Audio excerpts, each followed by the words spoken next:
Your confusion is completely understandable because a lot of news outlets aren't covering this appropriately. So the simplest way to explain it is that the updated terminology is a scientific classification, which is a little different from what you might be used to in the past because it's not one of those nicknames.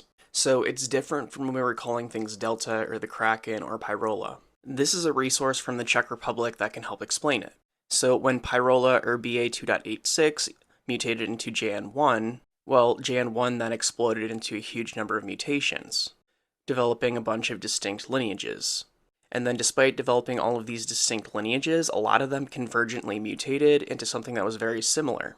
So despite being different when they acquired their next mutations, a lot of them ended up looking pretty similar to one another structurally. And to help explain this convergent mutation, where they're all looking similar to one another, the FLiRT group was developed, where the big difference is that unlike Pyrola, which is just one COVID variant, FLiRT is a group of many COVID variants that convergently mutated to essentially the same thing.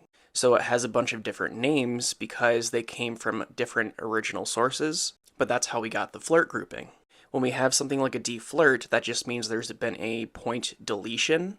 That's what the D stands for there. So for deFLiRTs, those were a part of the FLiRT grouping, but they had a very specific deletion that created a new unique group. So for KP3, a SLuQE variant is a slip mutation in the structure that once again developed a new group. And in the US, for some reason, we call this FLuQE. But in my preference, I like SLuQE because it shows you the designation of the slip mutation.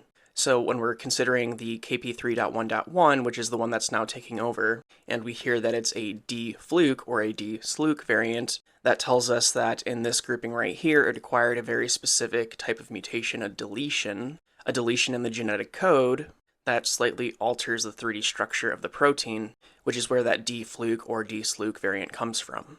So that's why there's a lot of confusion right now, because it actually has its basis in science and scientific terminology, as opposed to those nonsense nicknames that people gave the variants.